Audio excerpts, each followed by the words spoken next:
For centuries, Queen Elizabeth I has been remembered as powerful, brilliant, and untouchable. Paintings show flawless white skin. History books praise her intelligence. England remembers her as the Virgin Queen, strong, independent, and in full control. But behind that carefully crafted image was a terrifying reality. Elizabeth I was hiding something that could destroy her authority. Something that slowly consumed her body while she ruled an empire, and the truth was so disturbing that her court worked desperately to keep it secret. In the 16th century, appearance was not just vanity, it was power. A monarch's face symbolized divine approval. Any sign of weakness could invite rebellion, foreign invasion, or assassination. For a queen who ruled alone, this mattered even more. Elizabeth understood this better than anyone. She had seen what happened to weak rulers. She had watched her own mother, Anne Boleyn, executed. She knew fear ruled politics more than laws.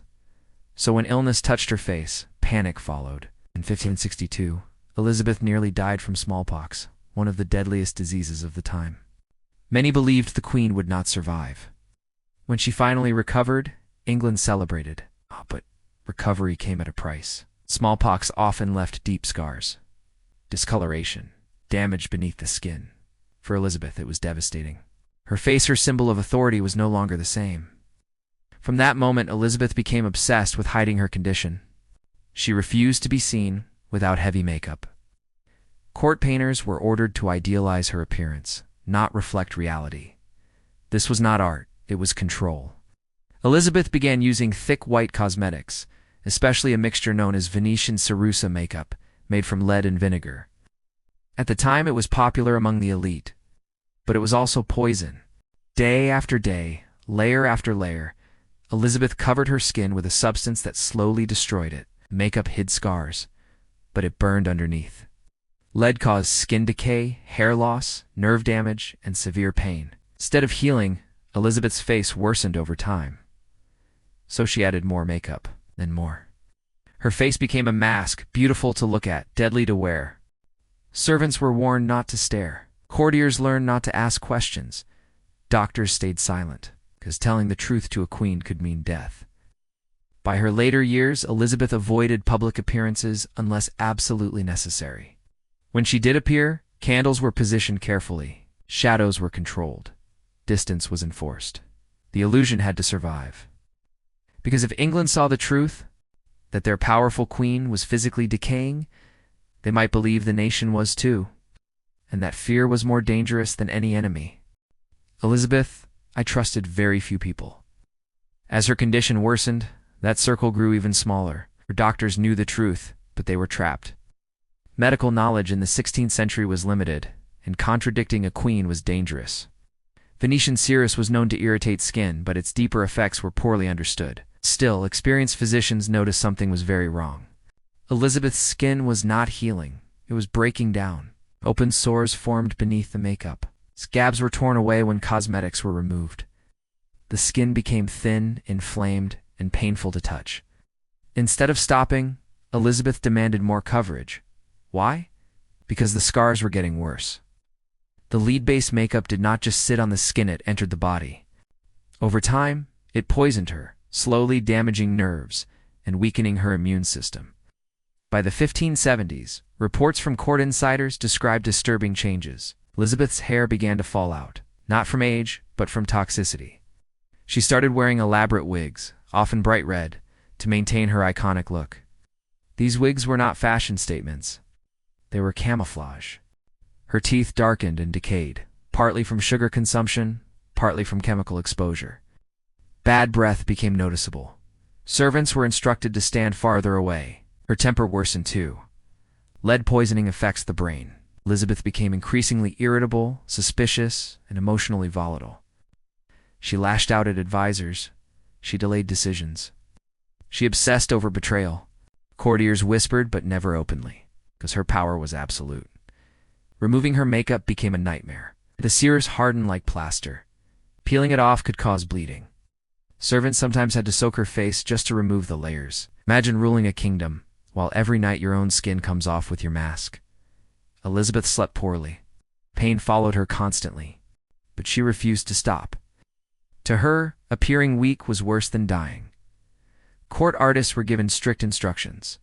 Portraits had to follow the mask of youth, patterned smooth skin, bright eyes, eternal beauty, no wrinkles, no scars, no decay. This is why Elizabeth looks almost identical in paintings across decades. It was propaganda. The queen you see today never existed. Behind the scenes, fear ruled her court. If foreign ambassadors discovered her condition, they could report weakness to rival powers like Spain or France. A sick queen invited invasion, so the lie continued. More makeup, more wigs, more secrecy. Elizabeth's body was slowly being poisoned by the very thing meant to protect her authority, and the cruel irony, she could not stop using it. Because by then, the damage was too visible to hide naturally. By the time Elizabeth I reached her later years, the decay was no longer just physical. It had entered her mind. Lead poisoning does not act quickly. It works slowly, quietly changing behavior before it destroys the body. Elizabeth became deeply paranoid. Every conversation felt like a threat. Every smile looked like betrayal. Every question about succession felt like an attack. And there was one question she refused to answer. Who would rule after her? Elizabeth knew that naming an heir would expose weakness, would tell Europe that England was preparing for her death. But there was another reason she avoided it. She feared being replaced. As her health declined, rumors spread through the court. Courtiers whispered about her appearance behind closed doors. Foreign spies tried to get closer. Servants were questioned aggressively. Trust collapsed. Elizabeth isolated herself. She limited who could see her without makeup. She controlled when and where she appeared. She avoided mirrors. Some accounts suggest she hated them. Her once brilliant court turned tense and silent. Physically, her condition worsened. The skin beneath the cosmetics became raw and cracked. Pain followed her constantly. She relied on strong perfumes to mask odors caused by decay and infection. Sleep became difficult. Eating became painful. Movement drained her strength. Still, she refused to stop ruling. Why? Because stepping down or appearing weak meant chaos? England had enemies. Catholic plots surrounded her. Mary, Queen of Scots, had already challenged her rule. Elizabeth believed that the moment she showed vulnerability, England would fall apart. So she hardened. Executions increased, punishments became harsher, mercy became rare. The queen, who once balanced diplomacy with intelligence, now ruled through fear and control. And yet she was terrified herself. As her body failed, Elizabeth developed an intense fear of death. She delayed doctors, she avoided discussing illness, she rejected the idea of preparation. In 1602, she fell into deep depression. She stopped eating regularly. She lay motionless for hours, sometimes days. Servants described her sitting on cushions, staring into nothing, refusing to lie down. When urged to rest, she refused, because lying down felt too close to surrender. Her face by this point was hidden behind thick masks of paint. Removing them caused pain and bleeding. The queen had become trapped inside her own illusion. The people still believed in the legend. But the woman was exhausted. By March 1603, Elizabeth was dying. Her body was poisoned, weakened, and failing. She had ruled for 44 years, and she never admitted the truth. No confession. No acknowledgement. No admission of fear. When she finally died, England mourned the image, not the reality. Elizabeth's final days were a stark contrast to the grandeur the world associated with her. The streets of London buzzed with respect. Parliament bowed. Foreign ambassadors wrote glowing reports. But inside Whitehall Palace, the truth was different. Only a handful of people truly witnessed the decline of England's most famous monarch. Her closest servants, her personal physicians, and a few trusted advisors saw a queen who was no longer untouchable. She lay in a private chamber, veiled behind heavy curtains. Her face, once the symbol of perfection, was hidden beneath layers of lead-based makeup, a mask that had become almost permanent. Servants whispered about foul smells that could not be hidden entirely. Pain etched across her features. She winced with every movement. Even the softest touch from a handmaid could provoke tears.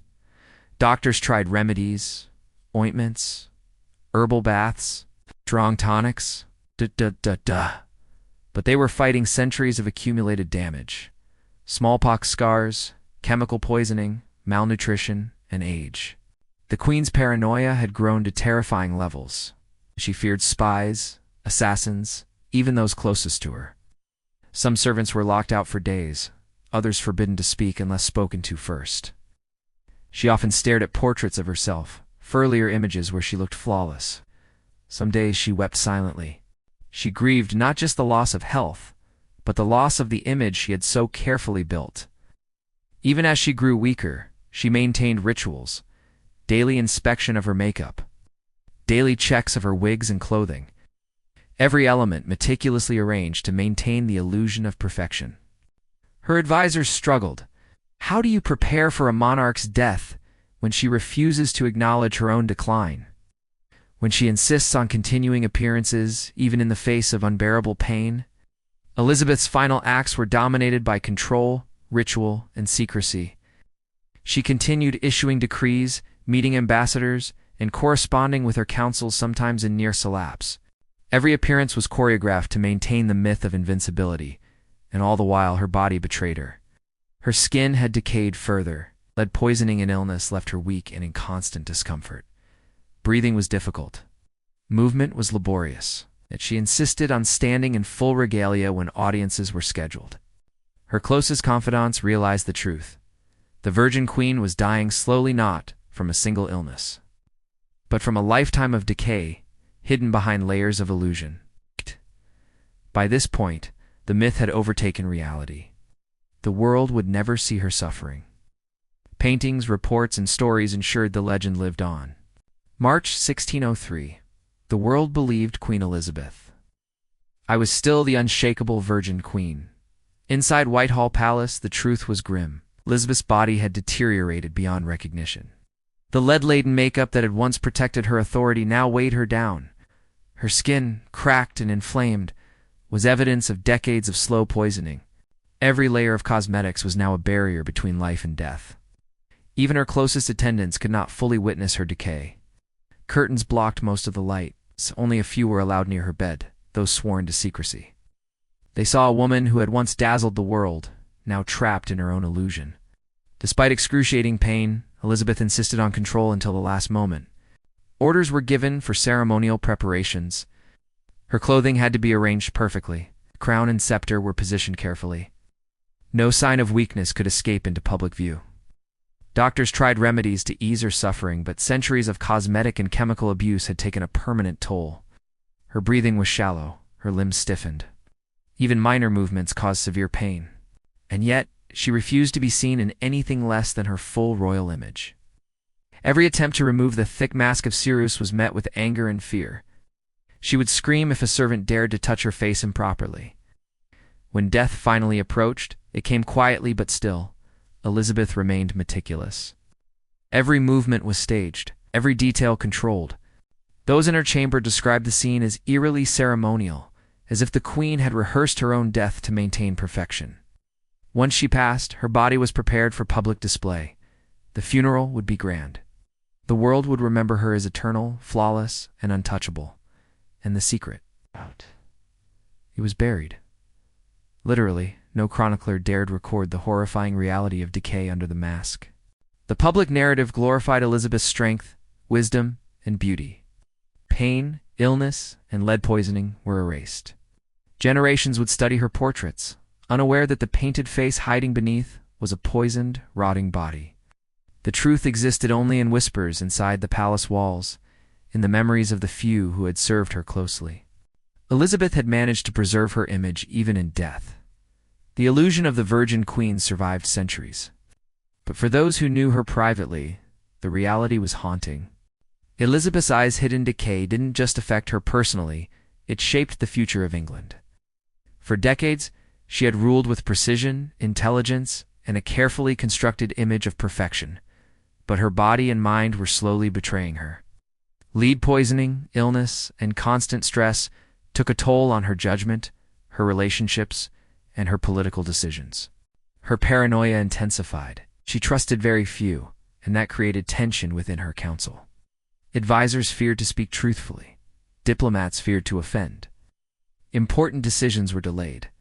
Some policies reflected caution, others reflected obsession with control rather than practicality. Even the question of succession became a crisis. Elizabeth refused to name an heir not just for political reasons, but also because her deteriorating health made her fearful of appearing weak. The longer she avoided the question, the more anxiety grew across England. Nobles, foreign powers, and even her own court were uncertain who would follow. This vacuum of clarity set the stage for political instability. Rival factions began preparing for potential power struggles. European monarchs watched carefully, testing England's resolve. Internal plots simmered. The seeds of tension were sown decades before Elizabeth's death. Her physical condition worsened this fear. Every tremor, every faint cough, every moment she needed assistance reinforced the illusion of strength, while secretly amplifying her anxiety. Elizabeth was ruling a kingdom that was watching her carefully, while hiding her body's decay from everyone, sometimes even from herself. Meanwhile, the myth of the Virgin Queen was being exported across Europe. Paintings, poems, and ambassadorial accounts emphasized her timeless beauty, wisdom, and incorruptibility. Nobody suspected the truth that the same woman commanding armies, negotiating treaties, and managing rebellions was slowly succumbing to poison she had unknowingly applied for decades. Elizabeth's health crisis also had cultural repercussions. The use of cosmetics among the nobility intensified. Women and men alike sought the perfect skin, unaware that they were imitating a queen whose beauty regimen was literally toxic. The court normalized dangerous practices in pursuit of ideals shaped by a poisoned monarch. By the time Elizabeth approached her final years, she had become a ruler whose authority was entwined with concealment. Every appearance was carefully choreographed. Every smile and gesture was planned. Behind the stage, however, she suffered in isolation, haunted by decay, illness, and fear. What makes Elizabeth I's story truly disturbing is not just what happened to her body. It is how effectively the truth was erased. In an age where chronicles recorded everything from court gossip to royal diets, Elizabeth's physical decline is strangely absent from official history. That silence was not accidental. It was enforced. Servants, physicians, and attendants were bound by loyalty and fear. Speaking openly about a monarch's weakness was considered dangerous, sometimes treasonous.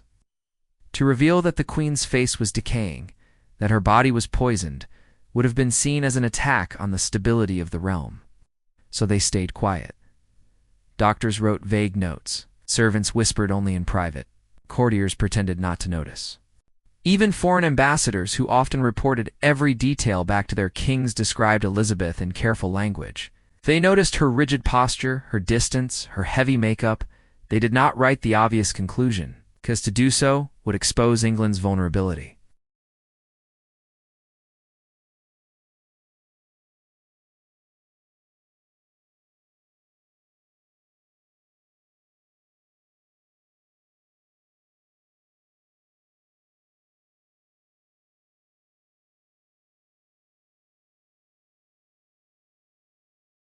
This is why Elizabeth appears almost frozen in time across decades of portraits.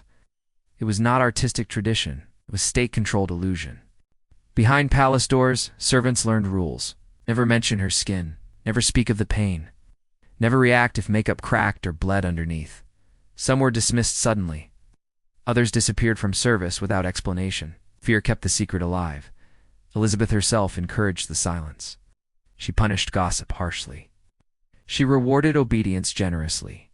Those who played their roles were protected. Those who questioned the illusion were removed. This culture of silence followed her into death. When Elizabeth died, her body was prepared quickly and privately. No public viewing, no detailed medical record, no honest description of her condition. The funeral focused on symbolism, not reality. The myth was complete. Future historians relied on official sources, already stripped of truth. What remained was a legend, the Virgin Queen, strong to the end, untouched by decay. But absence can be evidence too. Modern historians now question the gaps. The obsession with makeup, the wigs, the controlled lighting, the distance she kept from others. These were not quirks, they were survival strategies. Elizabeth I achieved what few rulers ever have. She became timeless. Centuries later, her image is still instantly recognizable. The pale face, the red hair, the calm, commanding gaze. She is remembered as eternal, almost untouched by age or decay. But that immortality came at a brutal cost. To preserve power, Elizabeth erased her own humanity. Every layer of makeup was not just cosmetic, it was a shield against fear.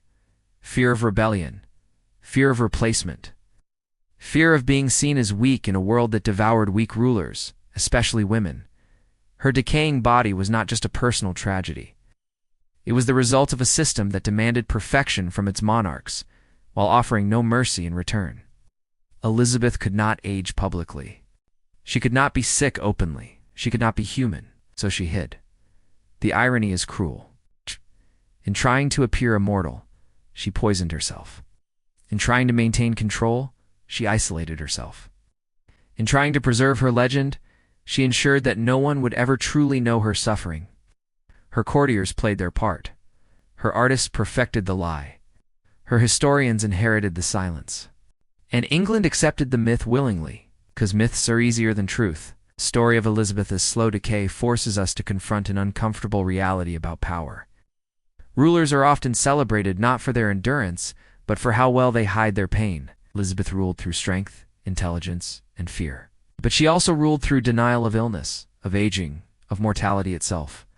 And when she died, the mask stayed on. The woman vanished. The symbol survived.